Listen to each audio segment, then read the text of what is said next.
Eh bien, bonjour tout le monde. Merci d'être venu. Aujourd'hui, je vais vous présenter une recette française, parce que si je me déplace jusqu'ici, c'est peut-être pour vous apporter aussi un petit peu de ma culture. Euh, la région de Lefrance d'où est issue cette recette traditionnelle, c'est le Pays Basque. Le Pays Basque se situe à peu près sur la frontière entre la France et l'Espagne. Voilà. Le Pays Basque a pour spécialité des sortes de petits poivrons ou de piments avec des puissances toutes relatives. Vous allez avoir des piments très forts et d'autres beaucoup plus doux qui ont toujours le nom de piment mais qui sont des poivrons. Et ce que j'ai eu envie aujourd'hui de faire, c'est ce qu'on appelle le poulet basquaise. Alors, rassurez-vous, on ne va pas de tuer d'innocents gallinacés aujourd'hui, surtout pas. On va utiliser de la protéine de soja texturée. Est-ce que vous connaissez ce produit en moyenne? Ok. La protéine de soja texturée, c'est de la farine de soja déshuilée puis soufflée. Ça veut dire qu'on donne une texture alvéolée. Donc on a des petites pépites toutes sèches, pas très bonnes. Ça n'a pas de goût, mais quand on le met dans la bouche comme ça, c'est désagréable. Et on va pouvoir, en les faisant cuire, lui donner le goût qu'on veut. Et ben c'est ce qu'on va faire. Je commence tout de suite parce que il faut faire bouillir un peu de bouillon de légumes et le temps que ça chauffe, on a encore le temps de discuter. Donc, la technique, elle est très simple. On prépare soit un bouillon de légumes maison, c'est encore mieux, soit avec des petites tablettes que vous allez délayer dans de l'eau, soit effectivement, pourquoi pas, des bouillons qui sont déjà prêts à être réchauffés et qui sont très pratiques. Donc là, je mets 1 litre de bouillon de légumes que je vais faire chauffer. Est-ce que ça chauffe? Voilà.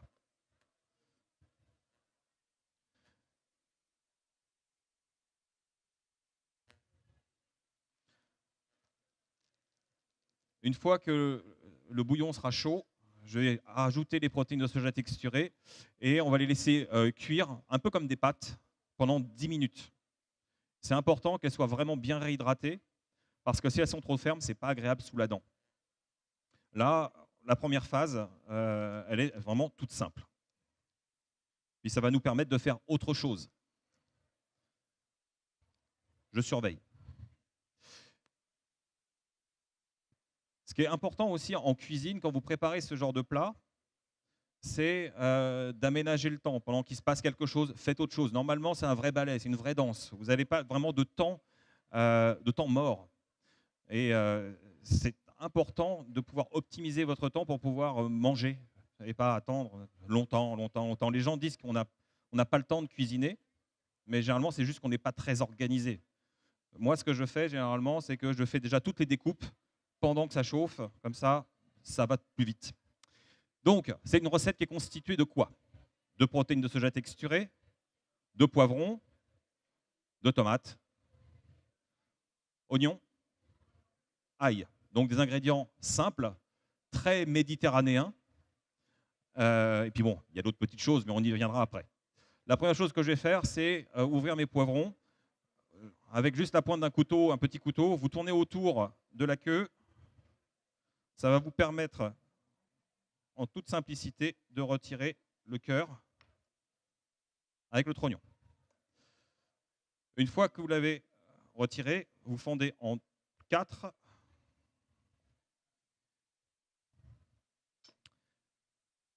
Et là, vous avez cette côte blanche. Si vous avez des amis qui vous disent « Oui, moi, le poivron, je ne le digère pas bien, ça passe pas bien », c'est ça. C'est ça qui fait qu'on digère mal. Donc, il faut, avec un petit couteau, gratter le blanc, même aller un peu profondément dans la chair du poivron pour bien le retirer.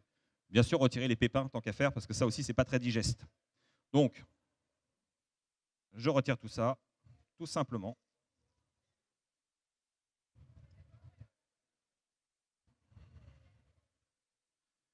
Et du coin de l'œil, je surveille mon bouillon. Ça va, ça se passe bien.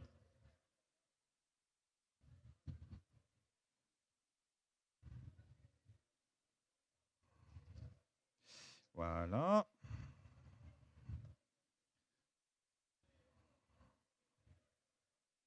Ce qui va faire ensuite tout le goût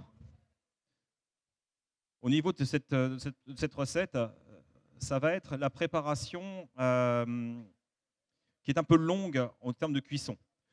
Aujourd'hui, je vous fais une version un peu rapide parce qu'on est sur un festival, on n'a pas toute la matinée.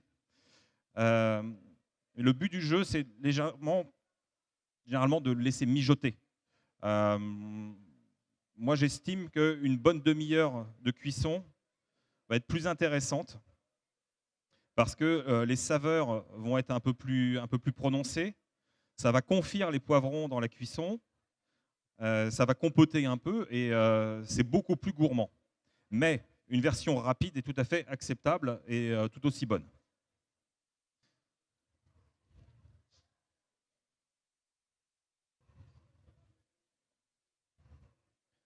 Voilà, le bouillon n'est toujours pas chaud.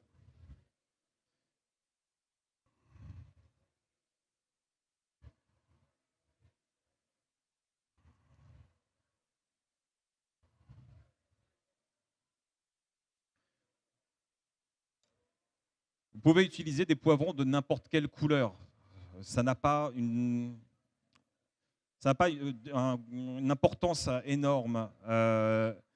Les poivrons verts ou rouges, c'est la même espèce. Donc le goût est très très cousin. Vous avez les poivrons jaunes qui ont une note un peu plus sucrée, qui vont très bien aussi dans ce genre de recette. Mais j'aurais tendance à dire, vous pouvez utiliser n'importe quel type de poivron.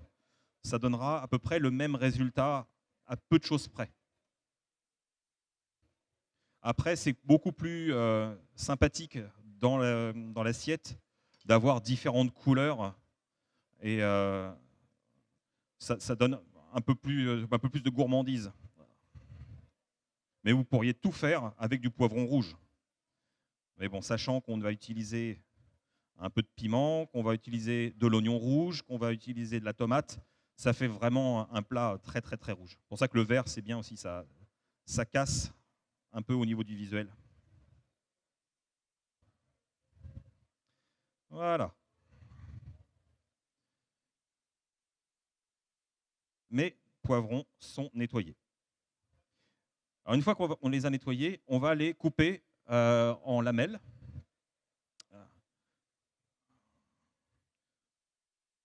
Je vous recommande ce genre de couteau pour ce genre de découpe. C'est des couteaux de cuisine japonais, mais bon, on en trouve partout.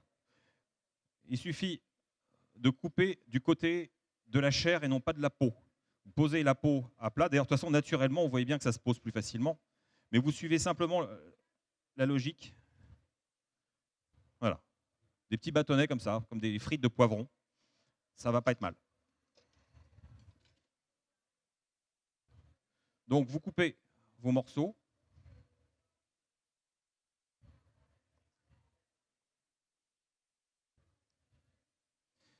Et vous coupez absolument tous les poivrons.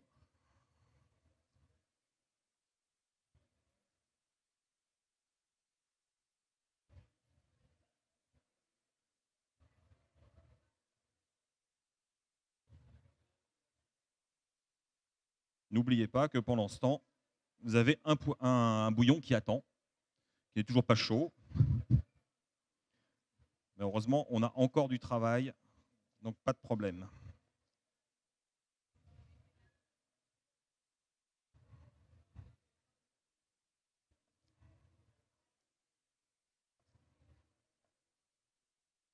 Voilà.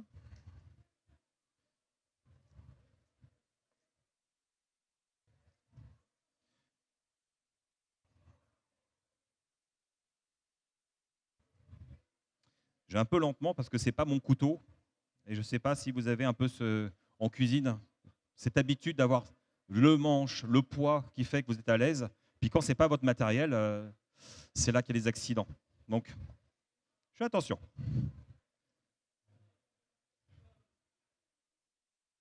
En plus, il coupe très bien. Et ça, c'est bien aussi.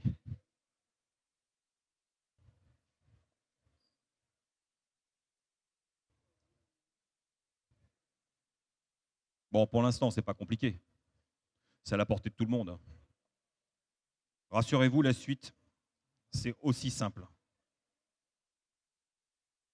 Et c'est fou de se dire d'ailleurs qu'une cuisine simple peut être aussi savoureuse, avec des ingrédients faciles à trouver, rien de compliqué, avec le seul produit un peu, un peu compliqué à trouver, c'est forcément la protéine de soja texturée, puisque ça se trouve dans les magasins spécialisés. Mais le reste, ça va. Le piment d'Espelette que je vais vous présenter après, j'en ai vu à Montréal. Donc sachez que moi, je l'ai ramené de France parce que je n'étais pas sûr de le trouver, mais j'en ai vu à Montréal. Donc, ça va.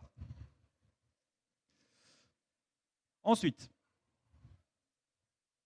il est coquin, hein, il ne veut pas chauffer. Un oignon rouge, vous pouvez prendre un oignon blanc, mais je préfère le rouge parce que ça donne une petite note que j'apprécie. Vous coupez les bords, vous le fendez en deux. Là, vous pouvez retirer la peau.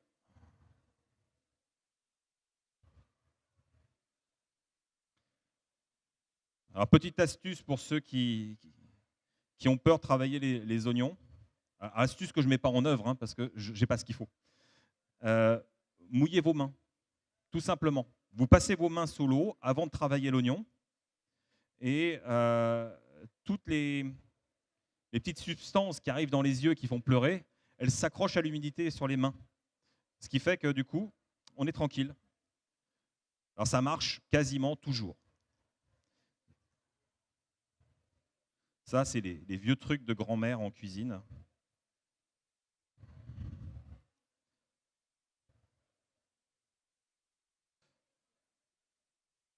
Voilà. Donc, je vais émincer un oignon. Je le prends sur le bord. Je le cale.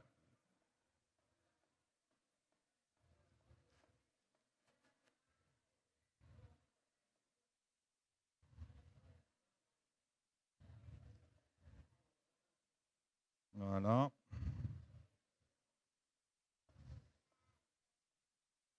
Voilà. On a des petits morceaux, à peu près de cette épaisseur. Pas plus, pas moins, c'est pas la peine. De toute façon, c'est la cuisson qui fait tout le reste.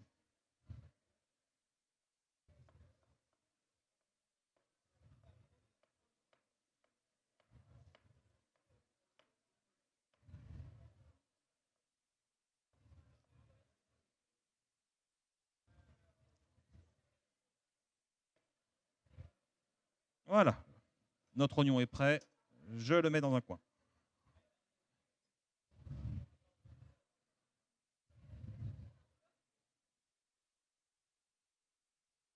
Ensuite, de la tomate.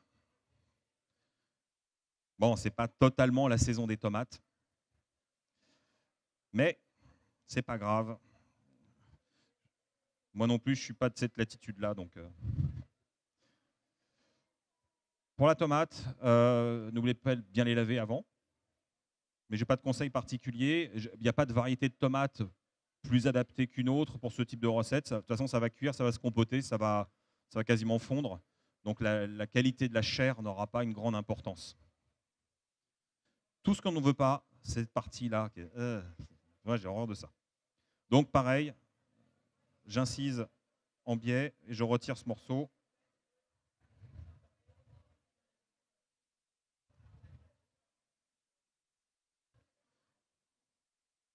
Et je continue.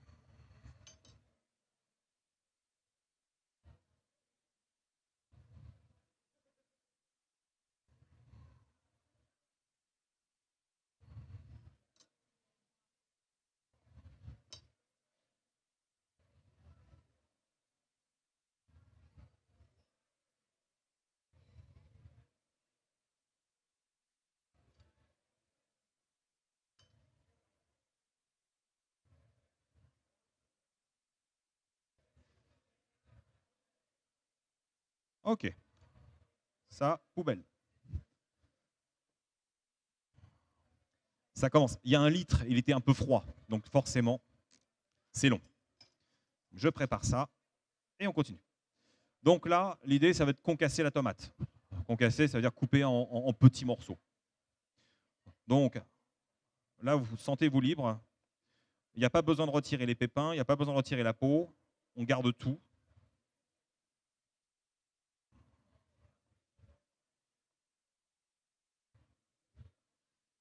Voilà. Je ne sais pas si ça se voit bien, quelque part. Ouais, c'est des petits morceaux.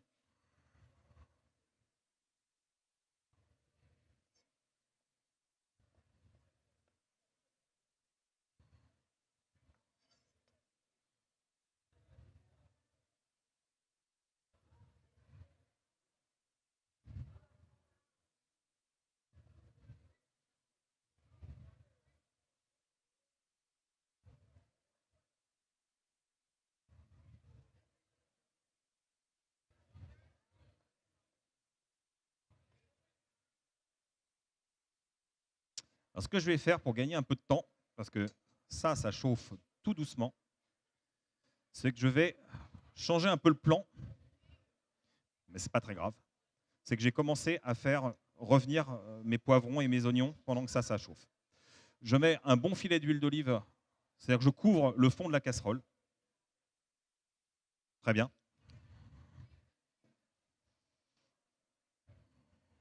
Et je l'ai chauffé.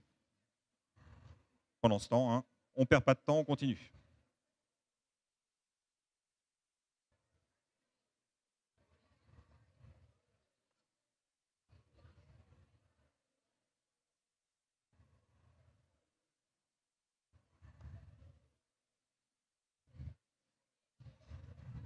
C'est toujours important en cuisine, au niveau des légumes, d'essayer d'avoir une coupe la plus régulière possible, parce que c'est comme ça que vous allez avoir une cuisson qui est uniforme. Si vous avez des gros morceaux et des petits morceaux, bah, qu'est-ce qui se passe? Les petits morceaux sont cuits avant les gros, et quand le chronomètre est fini, bah, parfois vous avez des trucs qui sont trop cuits et puis d'autres qui sont trop croquants. Donc, pour avoir une belle cuisson uniforme, je vous recommande d'essayer de maîtriser au maximum la découpe, le calibrage, pour avoir quelque chose qui tienne mieux. Bon, je vous dis ça en aparté parce que la tomate, là, ça n'a aucune importance. Elle n'aura plus aucune texture.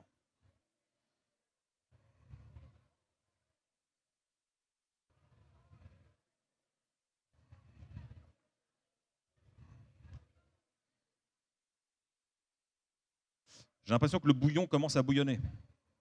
C'est un peu son boulot. C'est très bien.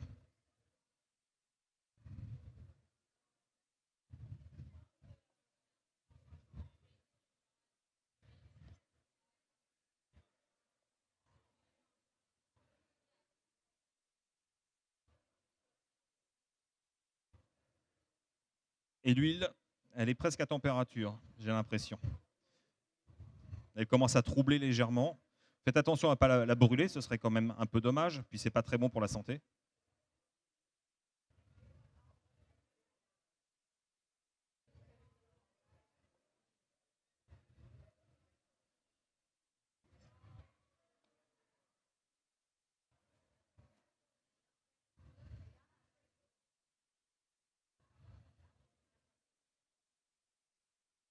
Allez, la tomate, on y est presque.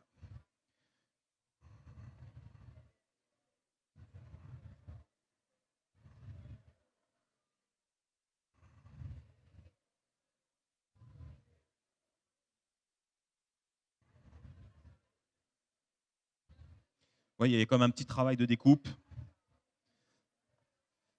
C'est vrai que si, imaginez que vous fassiez une recette en la suivant en pas à pas comme ça, sans anticiper, vous auriez des problèmes pour pouvoir enchaîner la construction du plat et vous auriez donc un résultat très approximatif. C'est pour ça que je vous encourage vraiment à faire exactement comme ça, de tout prédécouper pour être prêt au moment où on va dire, on met les ingrédients, bah, on a juste à les prendre, on n'a pas besoin de dire ah j'ai oublié d'éplucher, j'ai oublié de découper. Il faut plus prendre son temps.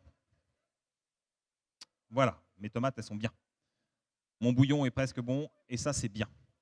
Donc là je rajoute les poivrons.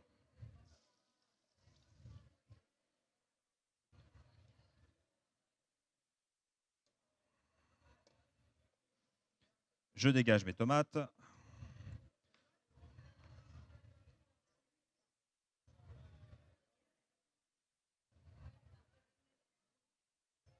Évitez d'utiliser de la tomate, du concassé de tomate en boîte, parce qu'on est presque au niveau de la sauce. Et même si le goût peut être agréable, ce n'est pas adapté à ce genre de recettes qui ont une cuisson assez longue normalement. Si vous faites ça, vous allez avoir un problème. Vous allez vraiment avoir de la purée. Ok. Voilà ce que je cherche. Donc là, j'enrobe mes poivrons avec l'huile.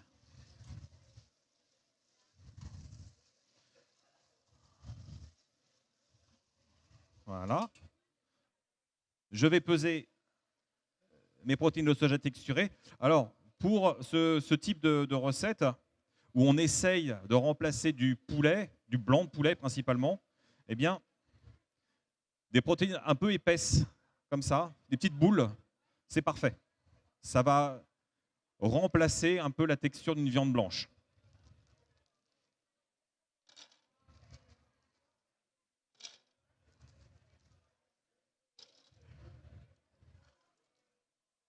Super.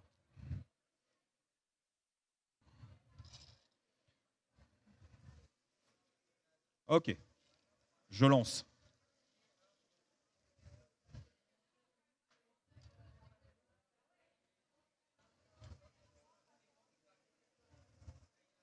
Ouais, ça commence à sentir bon là.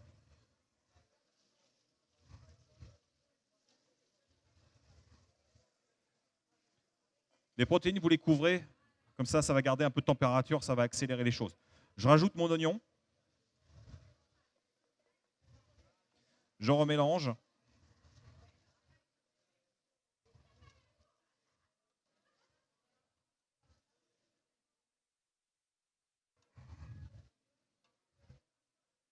Ok, lui, on a dit 10 minutes. Je lance un chrono de 10 minutes. Ce sera plus simple, parce que oubliez, ça ne sert pas à grand chose. Hop, 10 minutes, c'est parti. De l'ail. Alors, dans la cuisine du sud de la France, l'ail, c'est un ingrédient qui est assez important. Et au Pays Basque, qui est juste à côté, hein, plus vers l'Espagne, c'est aussi un ingrédient majeur. Donc, c'est un plat qui a un goût d'ail assumé, pas trop fort non plus, mais c'est bien. Donc là, on a un ail rose, ce qui est super. Je prends 2 gousses. Donc, vous épluchez les gousses.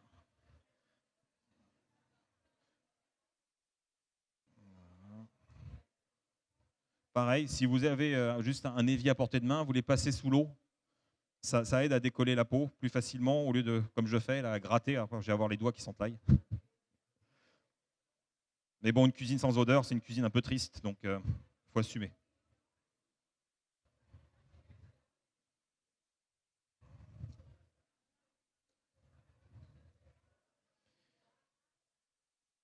Voilà. Donc, ma gousse d'ail, je vais couper le petit bord, qui n'est pas très ragoûtant. Ensuite, vous la fendez juste en deux. Et je vous engage à toujours retirer le germe, c'est-à-dire le cœur de l'ail. Normalement, ça se décolle tout seul, selon la maturité de l'ail. Pourquoi je retire ça? Voilà. Je retire ça parce que c'est ça aussi, un peu à l'image du poivron et de la côte blanche du poivron. Eh bien, c'est ça qui est indigeste dans l'ail et qui fait que ça donne particulièrement mauvaise haleine. Et ça, on n'aime pas ça. Voilà.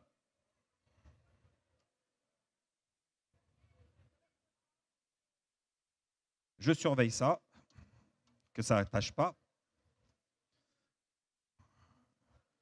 Mais ça se passe très bien. Lui, il bouillonne. Tout se passe bien. Donc après l'ail, vous avez le choix selon ce que vous aimez au niveau de l'ail. On peut laisser les gousses entières, mais dans ce cas-là, je vous recommande de les faire revenir dans l'huile avant pour qu'elles s'exhalent un peu, qu'elles s'assoupissent, un peu confit. Là, ce n'est pas le cas. Donc, soit vous avez un presse-ail, vous les écrasez, mais vous allez avoir beaucoup d'intensité dans l'ail. Ou alors, pourquoi pas, simplement les couper en petits morceaux. C'est ce que je vais faire.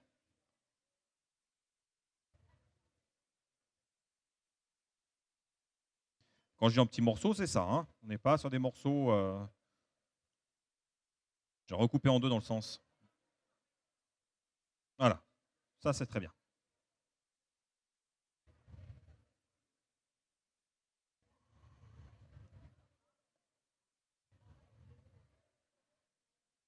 Ça glisse un peu sur la planche.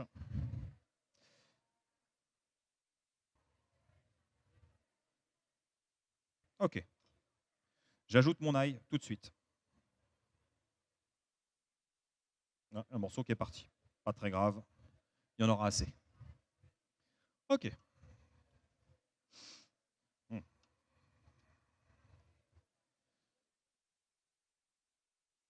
Ok, ça se passe bien là.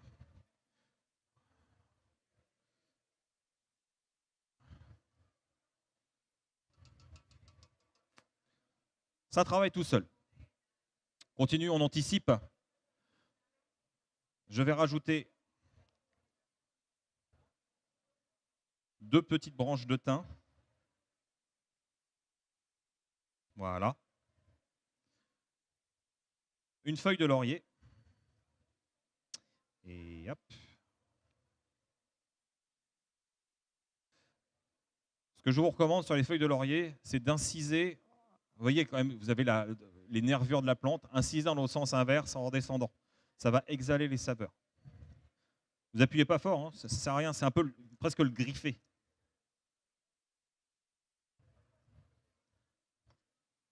Hop.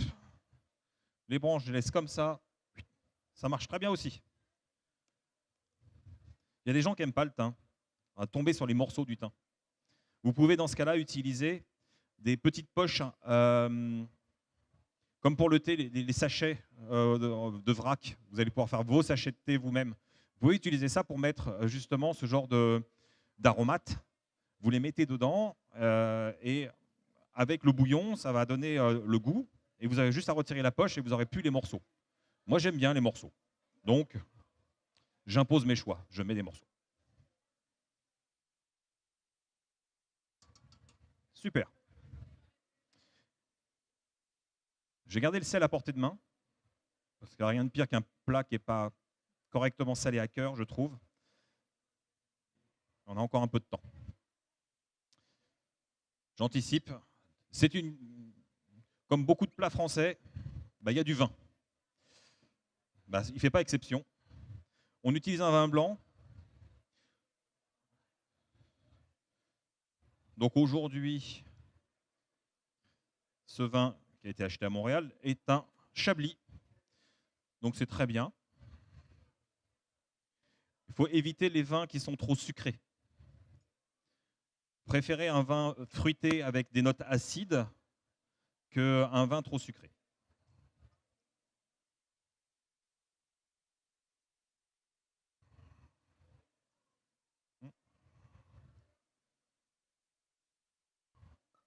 Ah, j'aime bien ce bruit.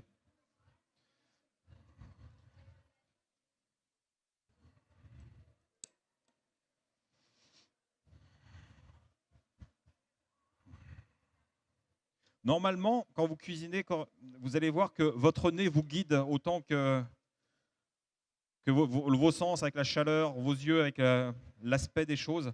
Il faut vraiment faire tout travailler. Ça vous donne des indicateurs. Quelque chose de brûlé, parfois ça ne se voit pas, mais rien que le nez vous permet de le savoir. Maintenant, je vais rajouter mes tomates. Je mets tout. C'est à ce moment-là que je mets mon sel.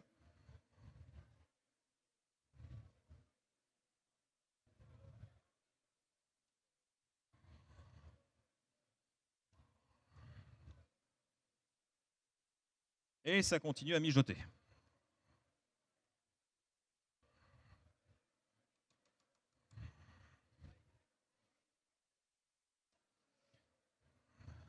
On en est où? 2 minutes. C'est pas la peine d'attendre plus. Hein. La surcuisson n'a aucun effet. Donc 10 minutes, c'est bien. Pendant ce temps, je vais vous parler un peu de notre ingrédient magique, le piment d'Espelette. Le piment d'Espelette, comme je vous disais, c'est un piment qui est relativement peu fort, même si certains peuvent être un peu plus corsés. C'est à peu près la même puissance que du poivre, un poivre noir. Voilà. Vous n'êtes pas sur un piment mexicain qui... Non, là on est sur quelque chose d'assez consensuel. Bon, forcément, si déjà le poivre, vous avez du mal, bah, le piment d'Espelette, ça ne va pas vous faire du bien. Mais ça fait vraiment partie, je ne mets pas de poivre dans cette recette, ça fait vraiment partie du goût qu'on recherche. Vous allez le trouver sous différentes formes, soit en poudre, séché, soit potentiellement frais. Alors ça, vous allez avoir beaucoup de mal ici. Même moi, j'ai du mal à Paris, ça ne se trouve pas. Ou alors, vous pouvez le trouver sous forme de pâte, un peu comme du concentré de tomate, une pâte épaisse dans un petit pot. Bah, généralement, c'est les mêmes petits pots, ils ne s'embêtent pas. Sauf que là, on a une pâte et ça marche aussi bien. Ça, à vous de voir. Il n'y a pas de préférence. C'est juste au niveau de la quantité. Je ne mets même pas de quantité. C'est un peu à votre sensibilité. Donc moi, je vais mettre... ouais, ça c'est bien. Voilà. Pas besoin de plus.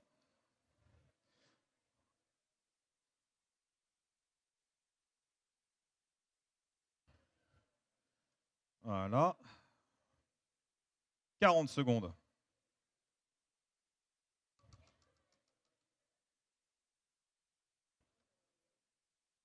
Ça va toujours. Vous suivez. C'est facile. OK. Donc là, vous pouvez danser autour du gaz, invoquer les esprits de la cuisine en espérant que rien ne brûle et que tout se passe bien. 16 secondes. Ah, je suis très très précis. J'y tiens. Je me prépare.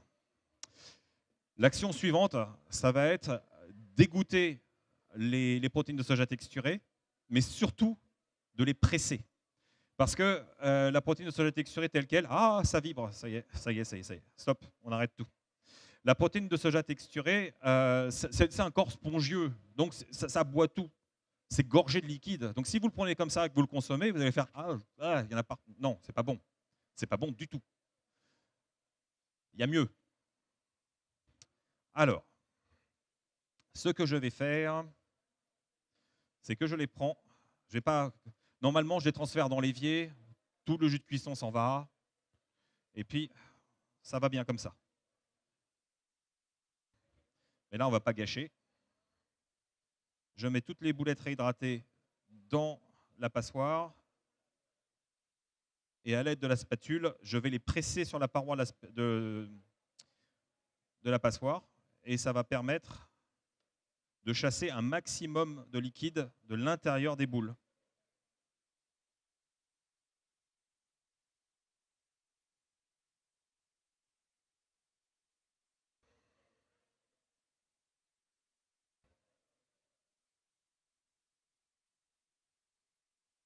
Ok. Bon, il reste des tout petits morceaux au fond, c'est pas très grave. Alors, vous prenez le côté arrondi de la cuillère, vous mettez sur le côté, vous tenez bien et vous appuyez.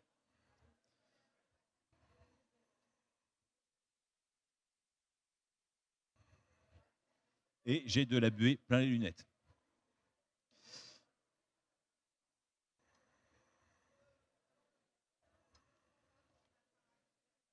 N'hésitez pas à y aller avec vraiment de la force. Hein.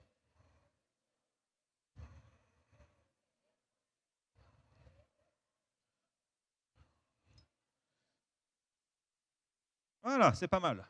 Et ben, qu'est-ce que je fais? Hop, direct dedans.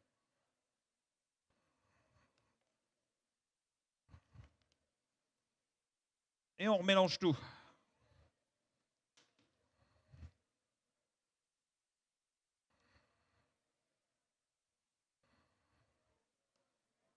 Voilà, on en met bien, bien partout. Et c'est à ce moment-là qu'on utilise notre ami le vin blanc. voyez au visuel, il faut mouiller le plat. Bonne rasade.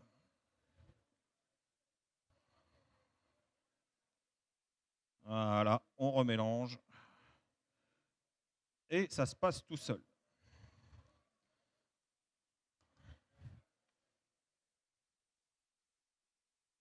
Voilà. Ensuite, je peux finir la bouteille.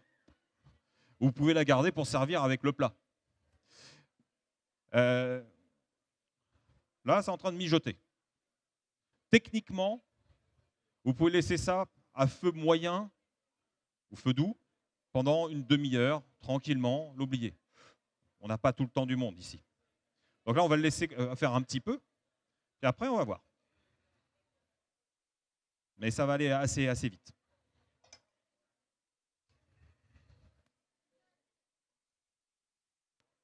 Ce genre de plat, traditionnellement, s'accompagne d'un riz ou par exemple de pommes de terre, ça marche bien aussi. Après, on peut aussi, avec des tagliatelles, c'est sympa, des pâtes fraîches. On va rester comme sur des bases relativement neutres parce que tout le goût est là.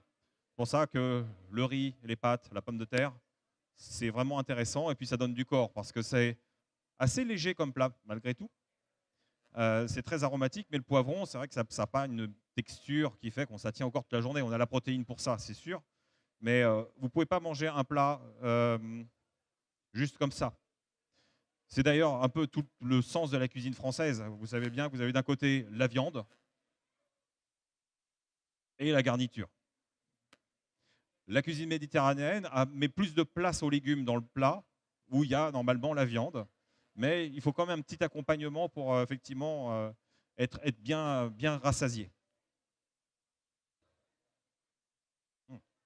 Ça se passe bien. Moi, j'ai une lait dessus, pas vous, mais moi, je peux vous dire que ça se passe très bien. On va remélanger un peu, parce que là, ça bouillonne en surface. C'est ce qu'il faut. Il ne faudrait pas que ça attache au fond.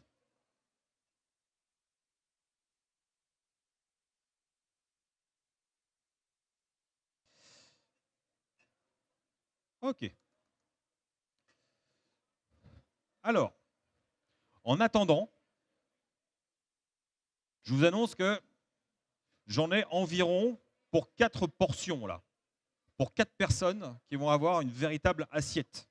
Pas juste un mini truc, mais une vraie dégustation. Ça tombe bien, on est encore dans l'heure où on peut déjeuner. Donc, on va faire un petit quiz. Et les gagnants auront le droit de manger. Ouais. On va voir si vous me connaissez un petit peu. Mais je vais avoir besoin d'aide parce que sinon, je pense que je n'entendrai pas vos réponses. Est-ce qu'il y a moyen d'avoir un micro pour les gens qui veulent participer? Je vous laisse réfléchir. Je suis assez fan de bière. Quelle est ma brasserie locale de Montréal favorite? À vous de jouer. Vous avez plein de micro-brasseries à Montréal, c'est incroyable. Mais il y en a une qui a mes faveurs. Hildegarde. Pardon? Hildegarde. Non. Jouez encore. Je vais m'essayer Dieu du ciel. Non. Ah, vous n'allez pas me dire que je suis le seul amateur de bière locale quand même. Le Saint-Boc. Non.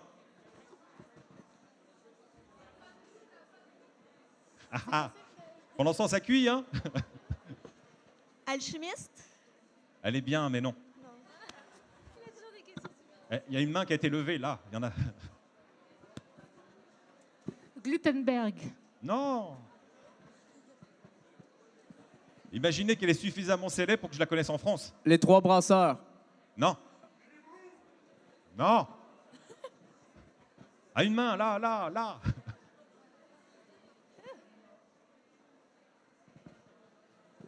Cheval blanc. Non. Oh, il y en a que je ne les connais même pas. Hein.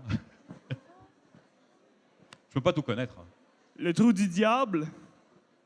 Non, mais c'est l'opposé. Je donne un indice. Qui a dit Dieu du ciel? J'ai une gagnante. Ah mais non. Alors j'ai pas entendu correctement. Je suis désolé. Tu confirmes? On a témoin. Je suis désolé, on avait déjà une bonne réponse depuis tout à l'heure. Dieu du ciel. On a une gagnante, on a une gourmande. Désolé, j'ai pas bien entendu. Bon, allez, deuxième question.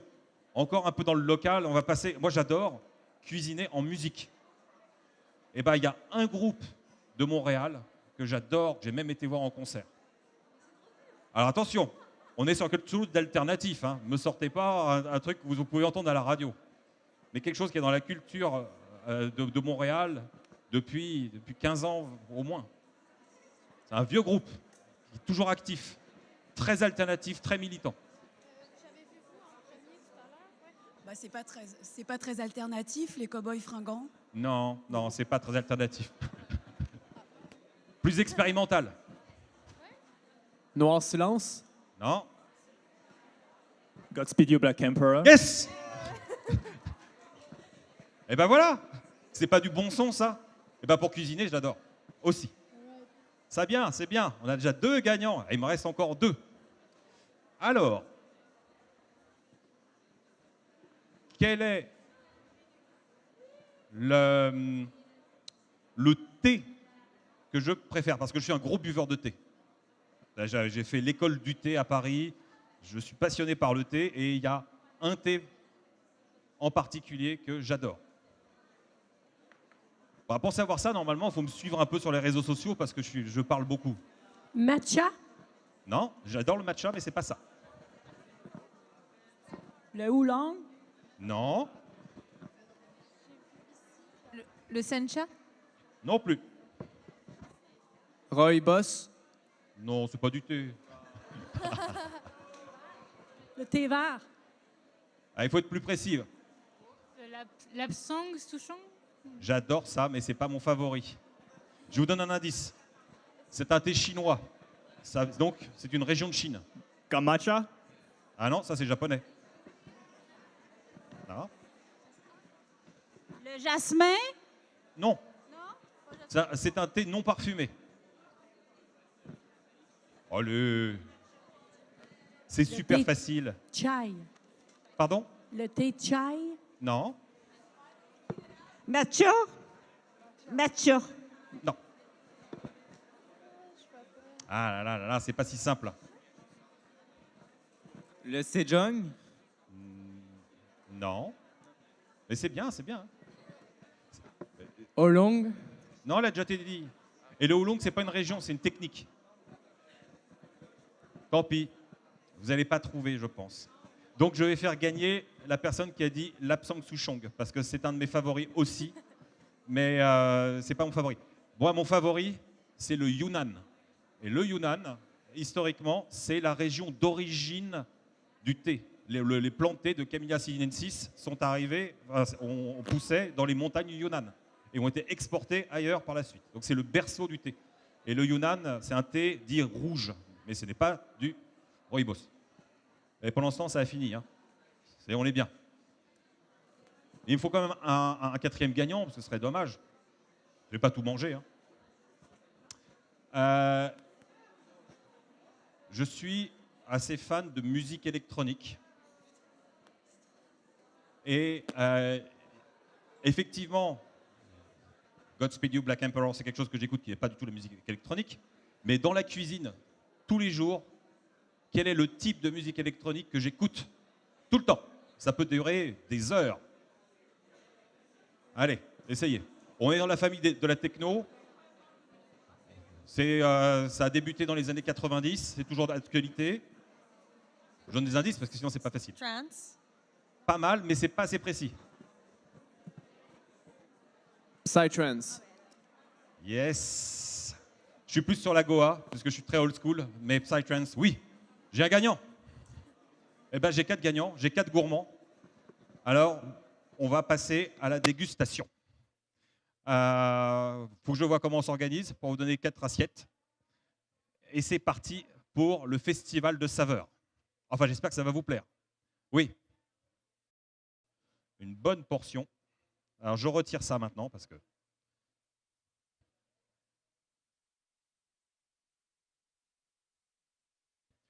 Voilà à quoi ça ressemble.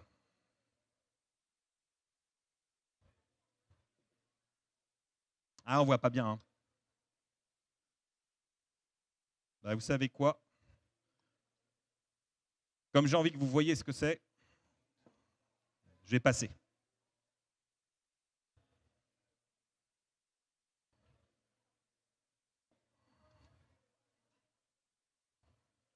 La petite feuille de laurier, vous brûlez pas.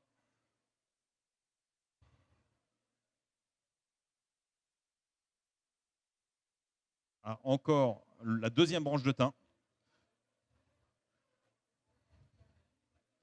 N'oubliez pas de récupérer un petit peu de jus au fond de la casserole aussi pour mettre dans les plats.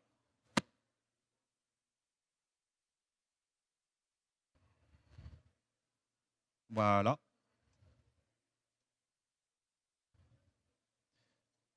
Et on attaque. Que les 4 gagnants s'avancent. Oui, un peu de théâtralité, ça fait oh, oh, oh, oh. Ah, on va moins rire, vous allez manger de manière classique. S'il vous plaît.